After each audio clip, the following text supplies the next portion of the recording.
السلام عليكم ورحمة الله وبركاته. أعوذ بالله من الشيطان الرجيم. بسم الله الرحمن الرحيم. الحمد لله رب العالمين، والصلاة والسلام على أشرف الأنبياء والمرسلين سيدنا محمد وعلى آله وصحبه أجمعين. سبحانك لا علم لنا إلا ما علمتنا إنك أنت العليم الحكيم. ولا حول ولا قوة إلا بالله العلي العظيم. رب اشرح لي صدري ويسر لي أمري واحلل عقدة من لساني يفقه قولي وسدد لساني واهد قلبي بحق نبيك محمد صلى الله عليه وسلم.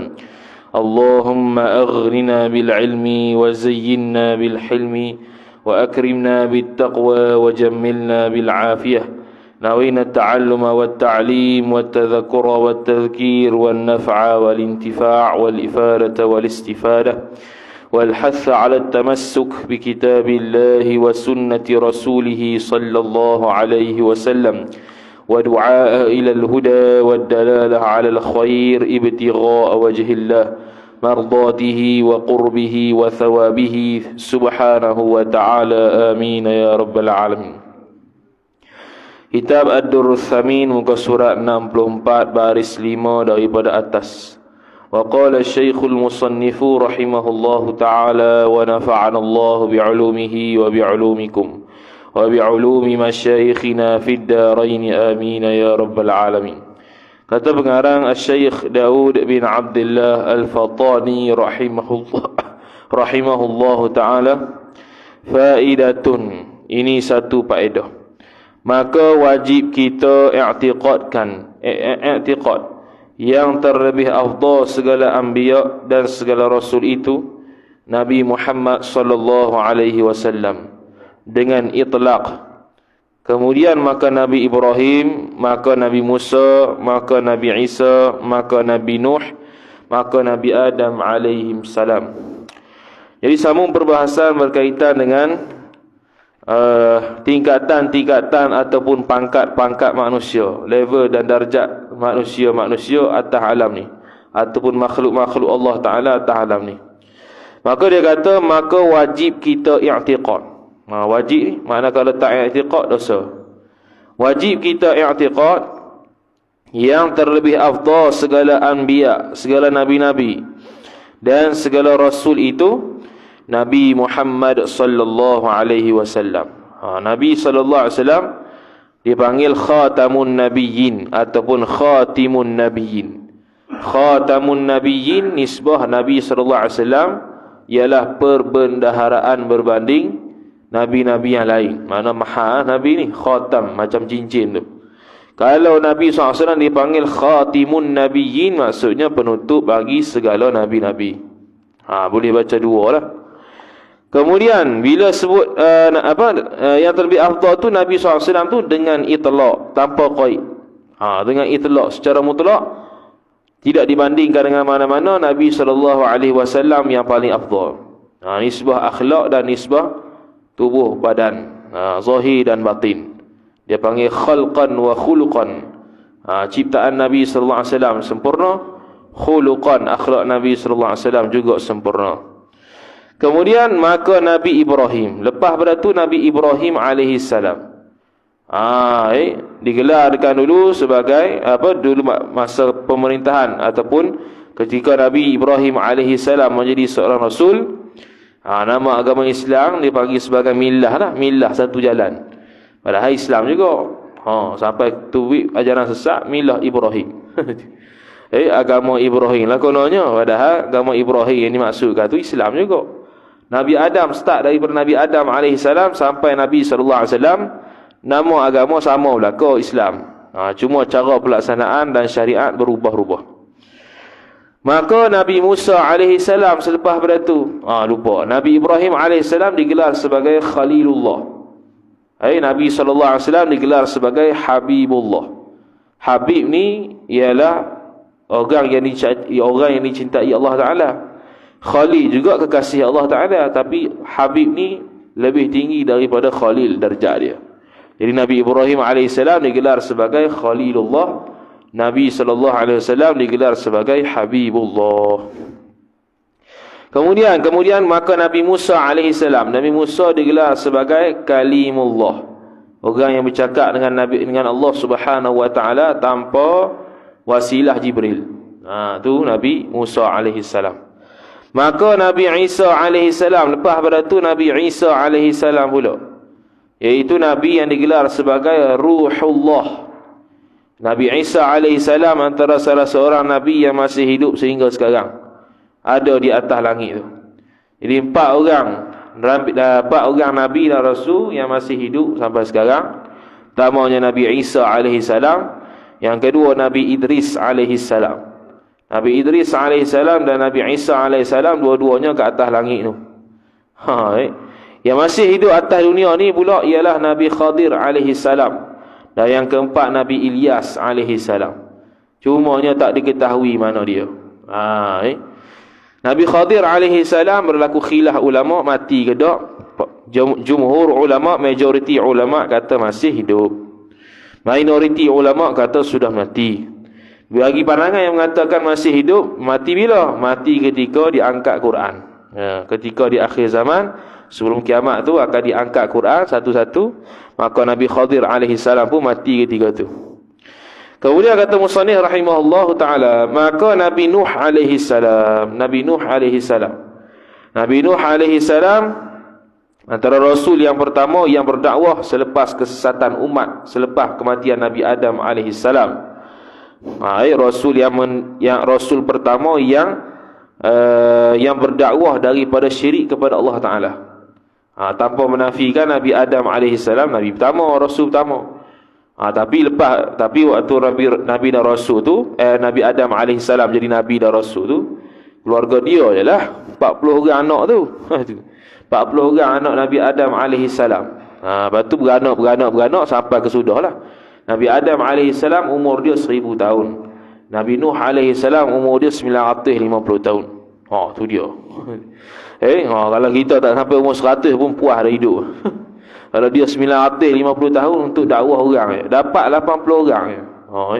950 tahun hidup, Nabi Nuh alaihissalam dapat 80 orang saja masuk Islam.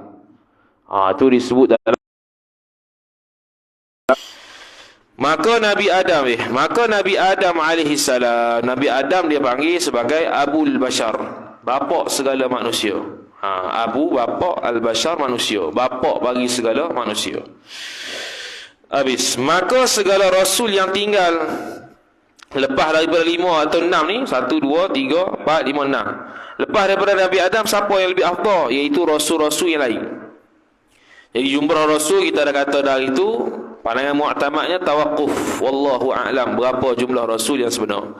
Ada riwayat kata 313, ada riwayat kata 314, ada riwayat kata 315. Tapi itu pandangan yang bukan mu'tamad. Pandangan mu'tamadnya wallahu a'lam, tak tahu. Tu senang cerita. Tu segala rasul.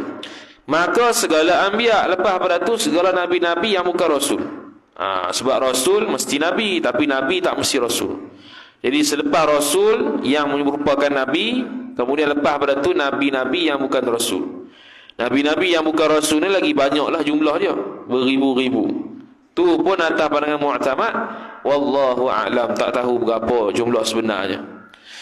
Maka segala kepala-kepala malaikat lepas nabi-nabi pula yang lebih afdal pada itu ialah raisul malaikah, ketua malaikat-malaikat, iaitu seperti Jibril dan Israfil dan Mikail dan Izrail. 4 orang ni.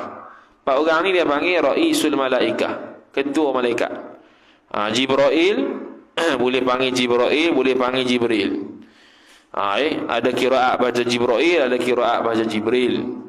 Israfil hati usaha kala tu. Mikail, Mikail batu Izrail. Izrail ataupun digelar sebagai malakul maut. Mikail atur rezeki, turun hujan dan sebagainya. Kemudian lepas pada tu, maka kepala-kepala segala manusia yang bukan anbiya, ketua-ketua manusia yang bukan nabi-nabi, pemimpin lah. Tapi pemimpin yang bertakwa kepada Allah Ta'ala. Kemudian maka segala malaikat ni maksudnya malaikat secara umum selepas daripada 4 tadi tu. Malaikat secara umum itu selepasnya lebih afdal. Tapi malaikat yang umum tadi itu yang bukan rasulnya, rasul Allah. Yang bukan rasul ni maksud dia ialah yang tidak menjadi pengutus kepada nabi-nabi dan rasul-rasul. Sebab malaikat pun dipanggil rasul juga bila jadi utusan Allah Taala. Kalau malaikat utusan kepada nabi dan rasul. Kalau rasul pula utusan kepada umat dia. Seperti yang menanggung arash. Contoh malaikat yang umum tu ialah orang malaikat yang menanggung arash. Dia panggil hamalatul arsy. Sekarang ni 4 orang. Nanti ke akhirat 8 orang ditanggung arash. 8 malaikat lah. Dan kursi, iaitu yang menanggung arash dan kursi, yang mana di atas arash tu ada kursi. Dan Sayyidina Abu Bakar afdal daripada segala makhluk yang lain daripada Nabi dan Rasul. Pada tu rakyat biasa, rakyat marhim, manusia-manusia. Siapa yang lebih afdal? Yang paling afdal kali Sayyidina Abu Bakar As-Siddiq radhiyallahu taala anhu. Tu yang paling afdal, tak ada khilaf. Maka Sayyidina Umar, lepas pada tu Sayyidina Umar Al-Khattab radhiyallahu taala anhu. Maka Sayyidina Uthman, maka Sayyidina Ali. 4 ni dia panggil Khulafa Ar-Rasyidin. Jadi 4 ni dia panggil kategori manusia yang paling afdal selepas daripada Nabi dan Rasul. Selain daripada Nabi dan Rasul, 4 ni yang paling afdal. Ini dia panggil Khulafa Ar-Rasyidin.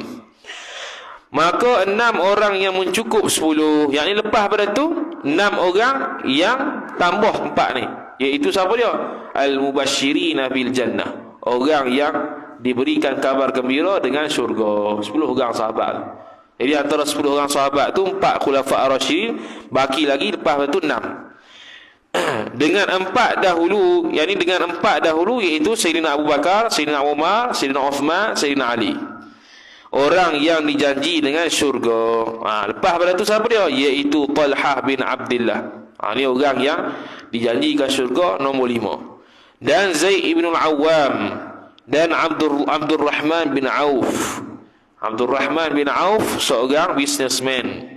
Tapi businessman bila dia dapat fitih, dia beri infak fi sabilillah.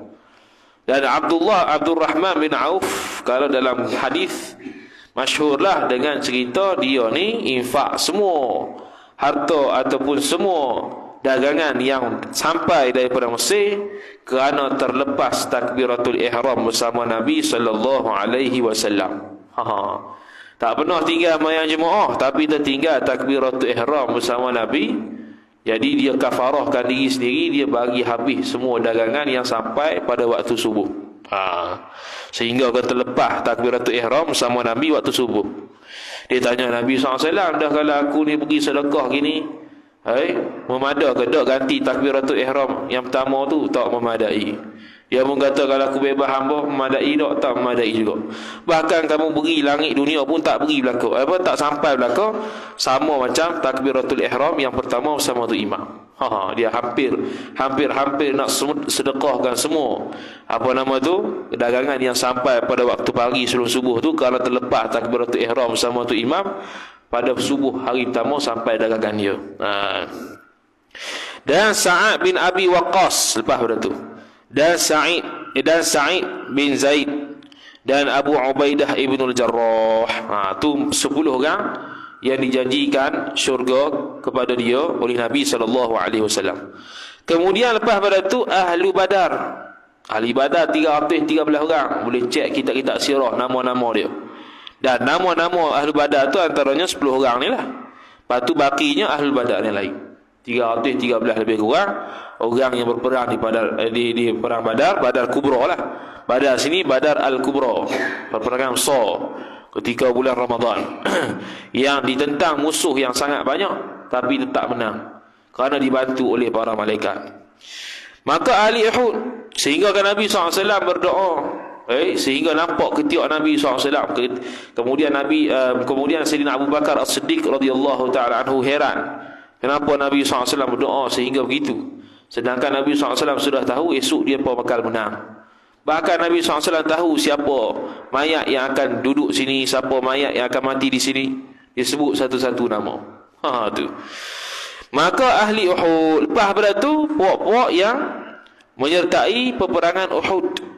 Peperangan Uhud yang lebih afdal.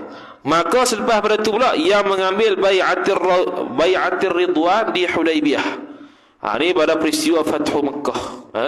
Ketika ditahan oleh puak musyrikin tak boleh masuk Mekah, Nabi SAW mengutus Sayyidina Uthman ibn Affan radhiyallahu ta'ala anhu dan beberapa sahabat untuk bagi tahu ke puak musyrikin, kami ni daripada Madinah ni mari Mekah ni nak pergi umrah. Nak buat umrah tawaf tu. Dia tak bagi. Bahkan diculik Sayyidina Uthman ibn Affan, kemudian digembar-gemburkan bahwasanya Sayyidina Uthman bin Affan telah dibunuh oleh mereka, digembar-gembur oleh iblis.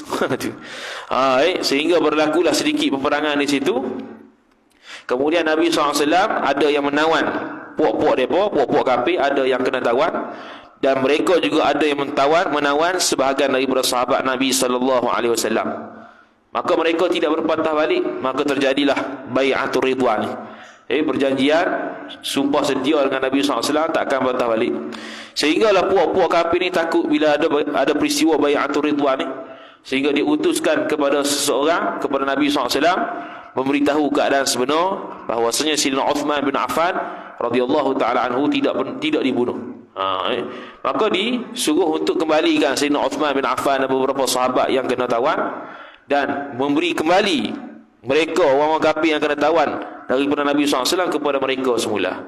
Maka termeterailah perjanjian Hudaybiyah tu, gencatan senjata dan sebagainya. Habis. Dan adalah mazhab ahlul haqq. Ahlul haqq ni mana ahlus sunnah wal jamaah. Ahlus sunnah lah adalah nubuwah. Nubuwah ni kenabian. Itu tiada dapat dengan usaha. Ni i'tiqad sunnah. Jadi kenabian tidak akan dapat melalui usaha. Zikirlah 400 juta sekali pun, baca Quran 500 kali, khatam sekali sehari,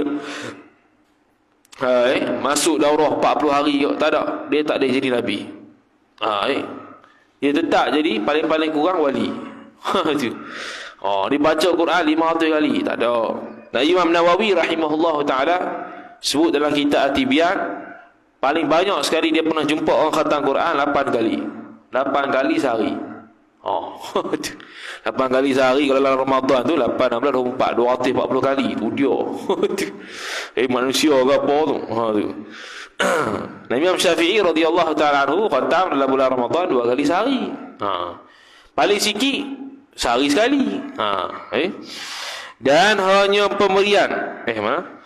Dan hanya nubuah tadi tu, pemberian, kurniaan daripada Allah bagi hamba-Nya, hamba Allah yang dikehendakinya, yang dikehendaki Allah Subhanahu wa ta'ala. Itu pemberian saja, kurniaan Allah Ta'ala. Wahbatullah dia panggil, ataupun dia panggil wahbi, pemberian Tuhan. Tidak boleh diusahakan. Wali boleh usaha. Kalau wali bukan setakat pemberian Tuhan, bahkan boleh diusahakan. Cuma usaha macam mana tu, wallahu a'lam, masing-masing. Wali ni ada 4 jenis. Wali ni ada 4 jenis. Wali yang dia tahu dia wali, orang lain tahu dia wali. Yang kedua, dia tak tahu dia wali, orang lain tahu dia wali. Yang ketiga, dia tahu dia wali, orang lain tak tahu dia wali. Dan yang keempat, orang lain dengan dia dua-dua tak tahu dia wali. Tu. Kemudian kata musannif rahimahullahu ta'ala, dan wajib kita i'tiqadkan Nabi kita Muhammad sallallahu alaihi wasallam akhir Nabi. Nabi yang paling terakhir. Tinggi Nabi sallallahu alaihi wasallam. Boleh buat koma lah situ. Kitab Jawi tak ada koma. Main akhir Nabi tingginya habis cerita, langgar habis semua. Dah lah tak ada go. Kalau kitab Jawi ni kah saja, bukan tangkai, macam tangkai habis dia pula tangkai. Tinggi darjat Nabi sallallahu alaihi wasallam. Tinggi darjat Nabi sallallahu alaihi wasallam tu sehingga sampai bila-bila tak ada had. Sebab tu Nabi SAW bila kita berselawat, Allahumma salli ala Sayyidina Muhammad wa ala ali Sayyidina Muhammad, kata para ulama, Nabi SAW mendapat manfaat daripada doa tersebut. Walaupun di luar majlis ilmu hukum dia haram cakap itu, kerana seolah-olah Nabi SAW berhajat pada kita. Dalam majlis ilmu tak ada masalah untuk memberitahu hakikat sebenar. Jadi Nabi SAW, para ulama bahas kenapa masih lagi dapat manfaat daripada selawat kita. Kerana Nabi SAW setiap saat akan diangkat darjat dia, lagi sempurna, lagi tinggi, sampai tak ada had. Beza dengan kesempurnaan Allah Subhanahu Wa Taala, tidak akan berkurang dan tak akan naik lagi, sebab memang sudah sempurna. Dan permulaan kejadiannya kejadian makhluk. Hak ni khilaf. Kalau hak ni, adakah Nabi SAW tu awal-awal kejadian makhluk, iaitu yang disebut sebagai Nur Muhammad? Hak tu khilaf. Ni zaman Maulid ni adalah dalam kitab-kitab disebut pasal Nur Muhammad. Antaranya kitab Syekh Nawawi Al-Bantani rahimahullah taala. Dia ada 2 kitab Maulid. Syarah Bazanji tu, lagi satu apa tu nama, Fathus Samadil Alam. Syarah apa tak ingat dah. Syarah Maulid Ibnul Jauzi. Dia dua syarah Maulid Syekh Nawawi Al-Bantani. Dalam tu ada cerita lah Nur Muhammad apa bagai tu. Cumanya Nur Muhammad ni kalau tak setuju tak ada masalah. Dia benda furuk saja. Sebab khilaf awal ciptaan makhluk tu siapa? Air ke, Arash ke, Nur Muhammad ke, dan sebagainya. Lagi pesuruh Allah Ta'ala Rasul bagi sekalian alam. Jadi Nabi SAW bukan diutuskan kepada Arab Quraisy, bukan diutuskan kepada orang tertentu, kaum tertentu macam Nabi-Nabi dan Rasul-Rasul dulu. Kalau Nabi Musa AS kepada Yahudi, Nabi Isa AS kepada Nasrani, Nabi Daud AS kepada rakyat dia, kerana dia tu raja juga. Jadi Nabi SAW diutus sekalian alam, termasuklah binatang, tumbuhan, malaikat, semua. Itulah kemuliaan Nabi SAW. Dia satu-satunya Nabi yang diutuskan kepada seluruh alam, rahmatan lil alamin. Dan syariat Nabi SAW itu tiada dapat seorang menasahkan syariat. Mana memadamkan syariat Nabi, tak ada. Bahkan syariat Nabi SAW lah yang menghazaf dan memadamkan sebahagian syariat umat yang terdahulu. Nabi Musa AS, umat dia kalau nak taubat kena bunuh diri. Kalau kita bunuh diri habis pakat tak ada orang aku nak taubat ni bunuh diri. Nabi Musa AS kalau kena pakaian dia najis, maka tidak boleh basuh, kena potong pakaian tu tempat yang ada najis. Koyak rabak lah haji. Nabi Isa, zaman Nabi Isa AS, syariat dia hanya boleh berkahwin dengan seorang perempuan sahaja, tak boleh lebih. Zaman Nabi Musa AS boleh menikah dengan lebih pada berapa perempuan sekalipun, 400 juta perempuan boleh. Kerana zaman Nabi Musa AS, Fir'aun la'natullahi alaihi bunuh banyak orang lelaki.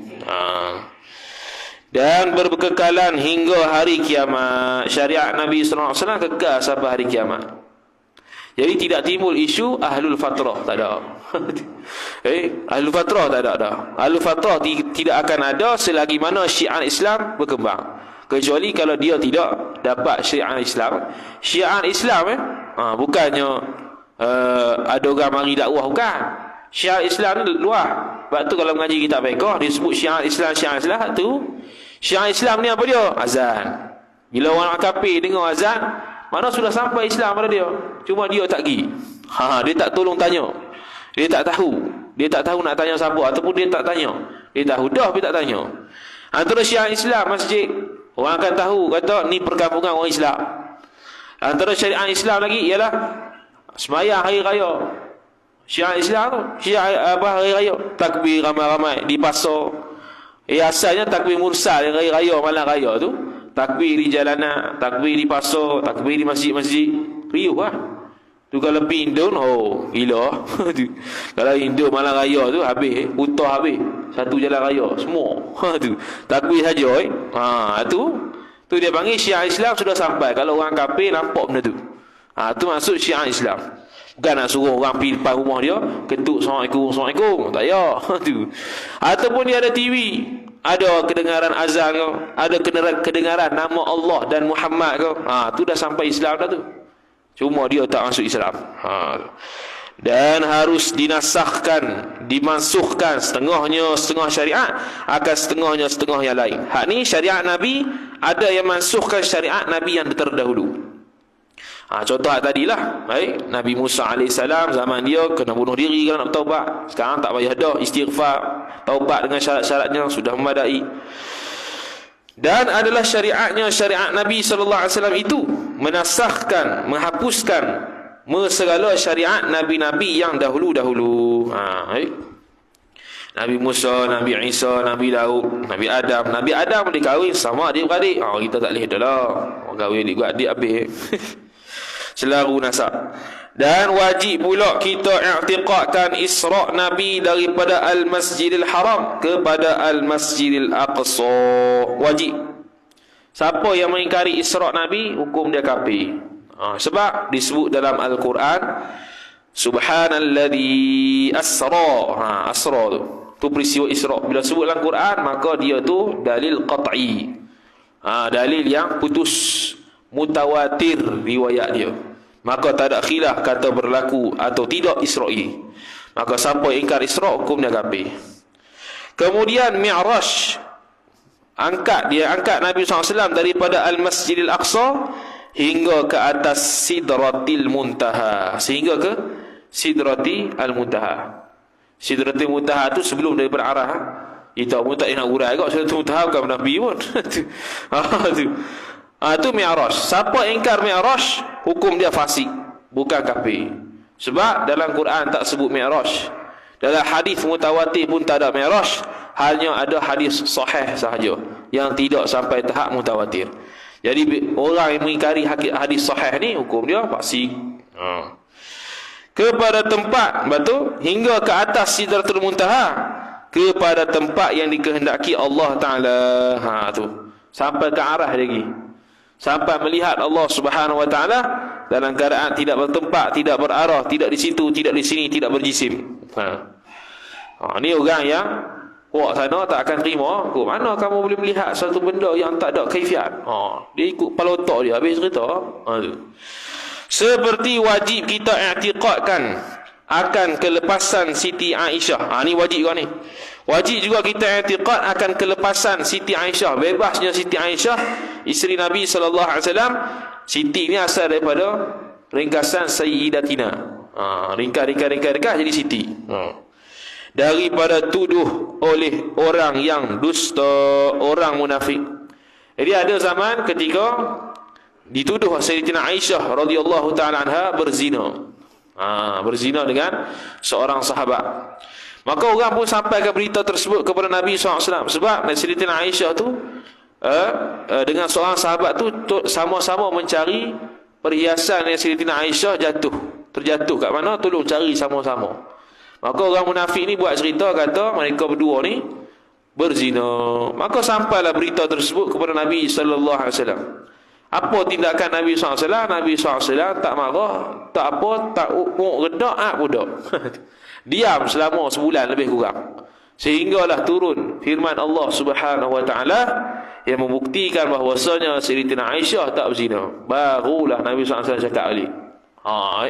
Nabi SAW cakap pun tak, marah pun tak. Sebab apa? Orang bagi tahu yang dia sendiri tak nampak. Sebulan tak cakap dengan Sayyidatina Aisyah radhiyallahu ta'ala anhu, sehinggalah turun ayat Quran yang menunjukkan Sayyidatina Aisyah radhiyallahu ta'ala anha bebas daripada tuduhan zina. Dan wajib kita i'tiqadkan pula orang yang kena bunuh itu mati dengan tamam ajalnya. Ajal seorang tamam ni sempurna sampai ajal. Kerana apa? Bersalahan bagi Mu'tazilah. Sekira-kira berkata ia Mu'tazilah, orang yang membunuh itu memutuskan ajal orang yang kena bunuh. Noktah. Jadi dalam bab kena bunuh, dalam bab ajal, berlaku khilaf antara Ahlus Sunnah dengan Mu'tazilah. Jadi Ahlus Sunnah kata seseorang kena bunuh, contohnya kena bunuh itu adakah ajal dia masih lambat, orang yang bunuh tu yang tolong memutuskan ajalnya, ataupun memang bunuh tu ajal dia. Jadi Ahli Sunnah wal Jamaah i'tiqad kata bila seseorang kena bunuh, ajal dia memang kena bunuh. Bukan dengan sebab ajal dia akan datang, tiba-tiba ada orang mari bunuh, memutuskan ajal dia, mempercepatkan ajal dia, bukan. Tapi Mu'tazilah dia i'tiqad orang yang bunuh itu tolong mempercepatkan ajalnya. Itu i'tiqad yang salah. Sebab ajal ni adalah ketentuan Allah Subhanahu Wa Taala. Jadi bila seorang kena bunuh, maka ketentuan Allah Subhanahu Wa Taala ialah dia kena bunuh, mati kena bunuh. Bukannya dia mati dengan sebab lain, tiba-tiba orang yang bunuh ni potong lain. Tak boleh. Bukan gitu.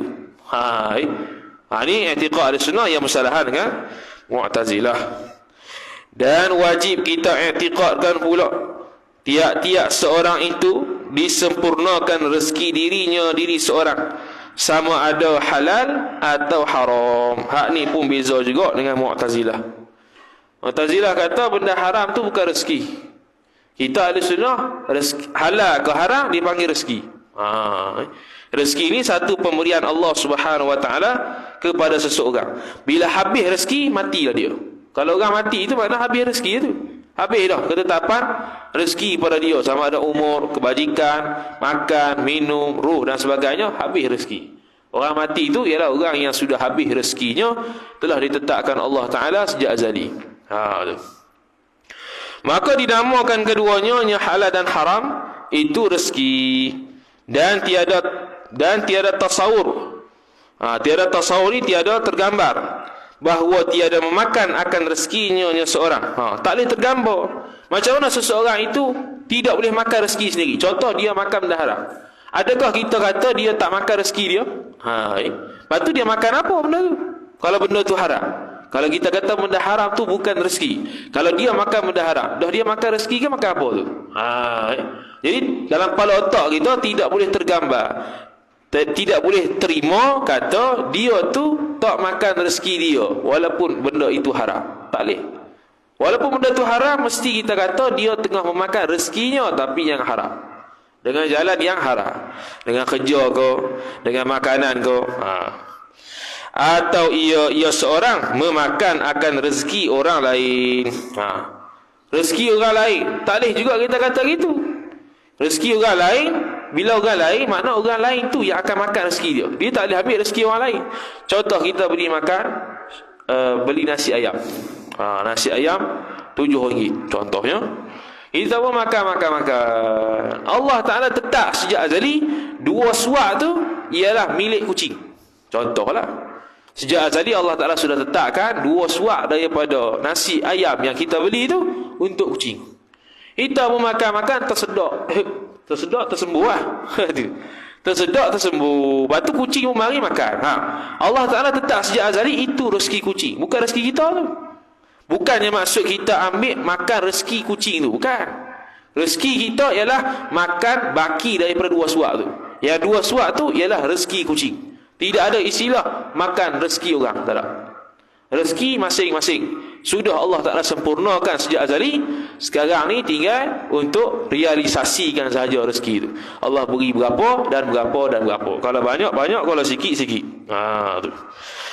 Dan wajib kita i'tiqadkan pula dosa besar itu tiada mengeluarkan seorang hamba yang mukmin daripada iman seorang. Ini berbeza dengan Khawarij. Sesat juga. Khawarij kata orang yang melakukan dosa besar tu kafir. Orang zina kafir, orang mencuri kafir. Dia terlajak sangat. Sampai kafir belaka. Tak ada yang beriman. Ada pula puak lagi satu, Murji'ah. Dia kata orang mukmin buat mencuri ke, zina ke, buat dosa ke, tidak menjejaskan iman dia. Hak tu terlalu ringan pula. Jadi Ahlussunnah tengah-tengah. Dia tidak kafir tapi menjejaskan iman dia, kurang iman dia. Iman dia ada, cahaya lampu ada tapi malap. Cahaya lampu tu ibarat iman, malap terang tu tengok amal dia. Kalau dia baik, terang lah. Kalau dia jahat, kurang. Dan tiada memasukkan kepada kufur. Tiada masuk orang yang melakukan dosa besar tadi kepada kufur dah, selagi dia tidak menghalalkan. Kalau dia menghalalkan benda yang haram ijma' ulama', baru dia kafir. Dia mengharamkan benda yang ijma' ulama', baru kafir. Kalau menghalalkan benda yang khilaf, tak ada masalah. Mengharamkan benda yang khilaf, tak ada masalah. Dan Allah Ta'ala tiada mengampunkan orang yang musyrik akan Allah Ta'ala. Tak mengampun orang yang syirik pada Allah Ta'ala. Tak mengampun ni selagi mana tak ucap syahadah. Dia tak memadai dengan istighfar biasa. Kalau orang kafir, orang murtad ni, tak boleh dia nak taubat dengan semayang ke, semayang tarawih 40 rakaat ke, tak payah. Dia taubat dia satu saja, ucap syahadah semula. Dan kalau ada perkara-perkara membabitkan, menghalalkan yang haram, mengharamkan yang halal, maka dia wajib mengakui kata apa yang dia i'tikad selama ni tu silap. Benda halal tu sepatut halal, benda haram tu sepatut haram. Dia kena mengaku lah. Tu kalau dia murtad. Dan diampun segala dosa yang lain daripada syirik. Dosa besar zina, dahaka ibu bapa, tinggal semayang, tapi dengan syarat dia tu qada balik benda yang dia tinggal. Kalau semayang, kalau puasa, dia qada balik zakat yang dia tak pernah bayar. Dia kembalikan semula harta yang dia pernah curi. Dia kena qada semula, apa lagi bayar fidyah puasa-puasa Ramadan yang dia tinggal bertahun-tahun, di samping dia qada semula.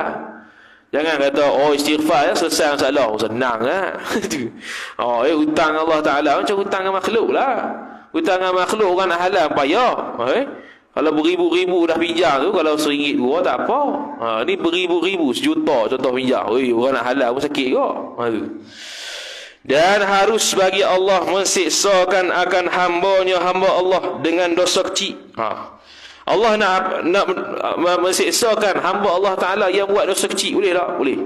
Dosa kecil boleh, dosa besar boleh, bahkan tak ada dosa pun boleh kok. Dari sudut akal harus berlaku ke tak lain cerita. Berlaku ke tak Allah Ta'ala itu menyiksa Nabi? Tak berlaku. Tapi harus daripada akal Allah siksa Nabi? Boleh, sebab Allah berkuasa. Cuma berlaku? Tak berlaku. Sebab Allah Ta'ala telah tetap dalil dalam Quran, kata Nabi-Nabi, Rasul-Rasul, wali-wali orang soleh masuk syurga. Tak terjadilah benda tu. Dan harus memaafkan daripada dosa besar selama tiada ia seorang menghalalkan maksiat, dan yang menghalalkan maksiat itu kafir. Menghalalkan maksiat itu kafir, mengharuskan benda haram kafir, mengharamkan benda harus, yang ijma' benda harus, maka hukum dia kafir juga. Jadi dia boleh, Allah Ta'ala maaf dosa besar, boleh, tak ada masalah. Macam mana maaf dosa besar? Atas kita syarat taubat tu kalau penuhi, selesai. Kalau benda yang patut qada, kena qada. Benda yang patut kena beri hak semula pada makhluk, beri semula. Jadi Allah Ta'ala akan ampun, insya-Allah Ta'ala. Dan wajib kita i'tiqadkan tiada sampai wali itu akan martabat atau darjat Nabi. Wali pula. Jadi wali-wali ini dalam ahli sunnah mengiktiraf wali-wali Allah Ta'ala ada. Cuma wajib i'tiqad wali ini tak sampai tahap Nabi. Karamah-karamah yang didapatkan itu bukan untuk tujuan Rasul, dia itu sebagai pengutus kepada umat, bukan. Bahkan itu kelebihan yang hanya khusus untuk dia Allah Ta'ala beri. Dan kita jangan pula beramal ni qasad nak jadi wali pula. Yang wali ni tak akan qasad jadi wali. Kalau jadi wali habis qasad jadi wali. Pas sudah tak jadi wali. Lepas tu putus asa nak beramal. Malah. Dia bukan qasad nak jadi wali. Wali ni kurniaan Allah Ta'ala walaupun boleh usaha. Dia wahbatullah, dia kurniaan Allah Ta'ala yang jenis boleh usaha. Kalau Nabi, kurniaan Allah Ta'ala yang tidak boleh usaha. Tu beza dia. Dan tiada sampai hamba itu kepada martabat sekira-kira gugur daripadanya, daripada seorang tu suruh dan teguh. Puak mak lipat. Seorang tu seorang hamba tu tak akan sampai tahap sekira-kira dia tu tak payah semayang, tak payah puasa, tak payah haji, tak payah umrah. Tak boleh. Tak ada. Hebat lagu mana pun, Nabi ke Rasul, dia tetap wajib semayang, puasa, bang dan sebagainya. Tak ada tiba-tiba dia tu terlalu wali sangat sampai dia tu dapat ilham daripada Allah Ta'ala suruh tak payah semayang. Hak tu setan. Hak tu iblis. Tak payah semayang dah. Dah tahap tinggi dah. Ma'rifatullah terlajak dah. Dia pun tak semayang. Tak boleh. Dan orang yang berpaling daripada zahir nususil haq, cenderung daripada yang betul kepada yang batin. Dan orang yang berpaling daripada zahir nususil haq. Nususil haq ni Al-Quran dan hadis. Orang yang berpaling daripada zahir nususul haq, iaitu Al-Quran dan hadis tu, cenderung daripada yang betul kepada yang batil. Orang yang mengelakkan diri daripada mengetahui dan memahami serta beramal apa yang zahir daripada Al-Quran dan hadis. Contoh suruh semayang, suruh puasa, dia berpaling, jadi tak puasa lah dia. Ataupun takwil ke benda yang tak perlu takwil. Contoh Mu'tazilah, dia takwil benda yang tak perlu takwil. Ahli Sunnah takwil juga, tapi takwil benda yang perlu. Sehingga menyebabkan dia cenderung kepada salah, sesat dan lebih teruk ke arah kekufuran dan menghubungkan kepada kufur. Sampai tahap boleh menghubungkan dirinya itu kepada kufur kerana mengingkari nas-nas zahir Al-Quran dan hadis yang menyuruh dia beramal. Kalau amal itu tahap wajib, dia jatuh kufur lah kalau dia tak beramal. Dan qasad kata benda tu tak wajib atas dia, dan wajib menolakkan nas itu. Dan orang yang menolakkan nas itu kufur. Yang kufur ni nas qat'i sahaja. Contoh Al-Quran mutawatir, hadis mutawatir dia tolak, hukum dia kafir. Kalau tolak hadis sahih fasik, tak kafir sebab dia tidak mutawatir. Tolak Al-Quran kafir. Tolak satu huruf Quran kafir dah. Tolak satu baris dalam Al-Quran yang tak ada dalam mana-mana qiraat pun kafir juga. Dan menambahkan huruf yang tak ada dalam mana-mana qiraat juga kafir. Kafir belakang. Sebab dia mengingkari kesilapan. Dia seolah-olah mensabitkan kesilapan Al-Quran. Wallahu ta'ala a'lam. A'udzu billahi minasyaitonir rajim. Bismillahirrahmanirrahim. Alhamdulillahi rabbil alamin, wassalatu wassalamu ala asyrafil anbiya'i wal mursalin sayyidina Muhammadin wa ala alihi wa sahbihi ajma'in. Allahumma zidna ilma warzuqna fahma. Allahumma zidna ilma warzuqna fahma. Allahumma zidna ilma warzuqna fahma. Wa sallallahu ala sayyidina Muhammad wa ala alihi wa sahbihi wa baraka wa sallam. Walhamdulillahi rabbil alamin. Wassalamu alaikum warahmatullahi wabarakatuh.